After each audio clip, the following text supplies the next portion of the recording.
Hola, ¿qué tal? Buenas tardes. Mi nombre es Karina Vázquez de La Paz y a continuación voy a desarrollar la actividad 1 correspondiente a la unidad 2, Marco Normativo en Salud y Nutrición. Iniciamos con los elementos conceptuales del marco normativo a presentar. Comenzamos con la Constitución Política, que de acuerdo a Jenkins en el 2019 nos dice que esta es la ley máxima de un país en la que se recogen los distintos valores y reglas fundamentales de la sociedad, sobre las cuales se fijarán los pilares sobre los que está constituido el Estado y las relaciones entre los miembros de la comunidad.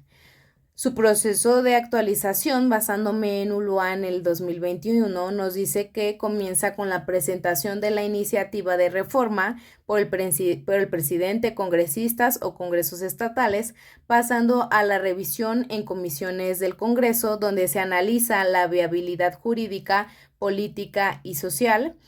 Continuando con las discusiones y votaciones, pasando a la aprobación por congresos estatales y finalmente con la publicación oficial en el Diario Oficial de la Federación. En esta no tiene una periodicidad fija, ya que se modifica según necesidad nacional o social. Los actores involucrados son el Congreso de la Unión, congresos estatales, el Ejecutivo Federal y la ciudadanía, esta cuando se promueve vía iniciativa popular. Continuamos con la ley, que de acuerdo con el Diccionario de Español de México en el 2025, nos menciona que es una regla o norma general que establece una autoridad para guiar y limitar la acción y el comportamiento de los miembros de una sociedad de acuerdo con los fines generales de esta. Un ejemplo en nuestro contexto vendría siendo la Ley General de Salud, que de acuerdo con Quirós en el 2023 nos dice que es el reglamento al derecho a la protección de la salud que tiene toda persona en los términos del artículo 4 de la Constitución Política de los Estados Unidos Mexicanos. Su proceso de actualización, basándome en la Cámara de Diputados del Congreso de la Unión en el 2024, nos dice que se inicia con la propuesta legislativa por el Ejecutivo, legisladores federales o ciudadanos organizados, pasando al análisis técnico y jurídico en comisiones parlamentarias especializadas, continuando con la discusión y aprobación en el pleno de ambas cámaras, la mayoría simple, y continuando con la remisión al Ejecutivo para observaciones o promulgación, y finalmente con la publicación en el Diario Oficial de la Federación para su entrada en vigor. De esta, su periodo de actualización se actualiza cuando se requiere adecuar la ley a nuevas realidades sanitarias o tecnológicas. Sus actores involucrados son el Congreso de la Unión, la Secretaría de Salud, organismos técnicos asesores y la ciudadanía.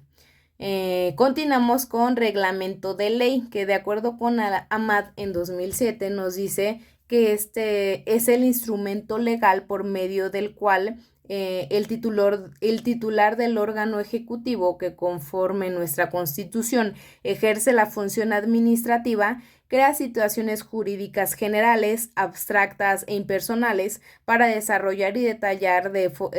una ley formal y materialmente emanada del Congreso de la Unión. Y bueno, de esta su proceso de actualización, basándome en la Secretaría de Gobernación en el 2022, nos dice que es con la elaboración del proyecto por la Secretaría competente, continuando con la revisión por la Consejería Jurídica del Ejecutivo, pasando a la aprobación por el presidente y finalmente con la publicación en el Diario Oficial de la Federación. Y bueno, en el caso de esta se actualiza cuando hay reformas legales o cambios operativos. Sus actores involucrados son la Secretaría de Estado, la Presidencia y la Consejería Jurídica del Ejecutivo. Continuamos con la norma oficial mexicana, que de acuerdo a la Secretaría de Salud en el 2015, nos dice que estas son regulaciones técnicas de observancia obligatoria expedidas por las dependencias competentes, que tienen como finalidad establecer las características que deben reunir los procesos o servicios cuando estos no puedan constituir un riesgo para la seguridad de las personas o dañar la salud humana. En el caso de su proceso de actualización, de acuerdo con el Gobierno de México, nos dice que es a través de la disposición técnica de cumplimiento obligatorio que regula alimentos, procesos, etiquetado, higiene, etcétera. Es decir, con la identificación de necesidades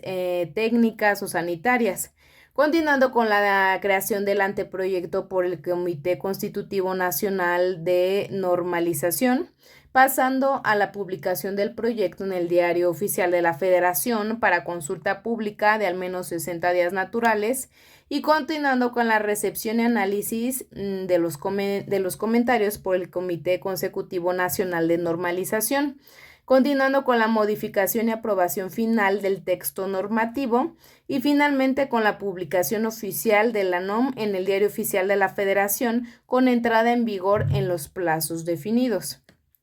Y bueno, en su periodicidad de actualización se debe realizar al menos cada 5 años según la Ley de Infraestructura de la Calidad. Los actores involucrados son la Secretaría de Salud, COFEPRIS, Comité Consecutivo de Normalización, la Academia, Industria y Sociedad Civil.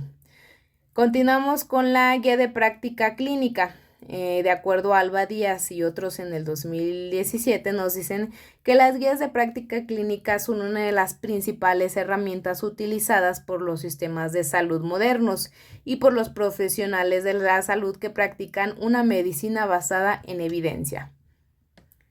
Sus procesos de actualización, en este caso me basé en el Instituto Mexicano del Seguro Social en el 2014,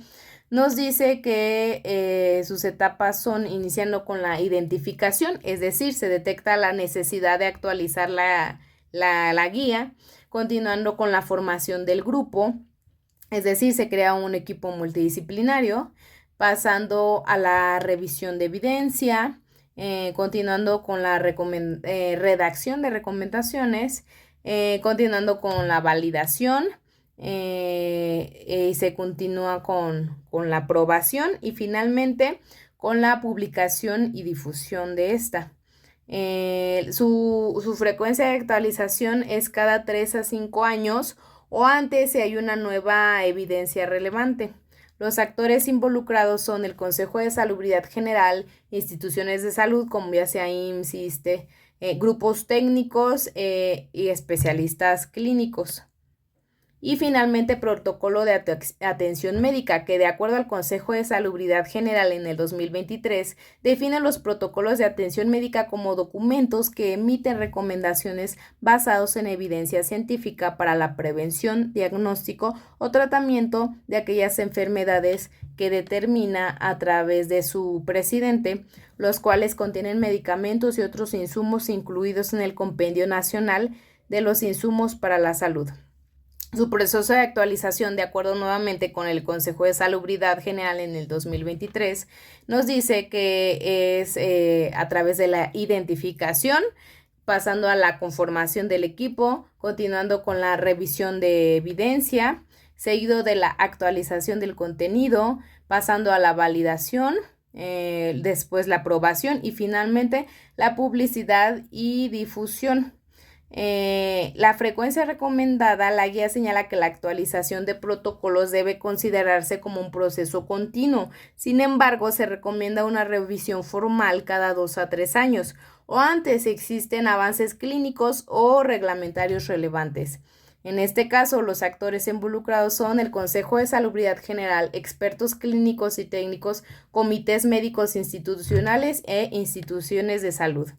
Y finalmente continuamos con los poderes y niveles de gobierno en el Estado mexicano, que de acuerdo al INEGI en el 2023 nos dice que son 3, el legislativo, ejecutivo y judicial, el cual es legislativo, es el poder en México que está compuesto por el Congreso de la Unión a nivel nacional y los congresos estatales a nivel local.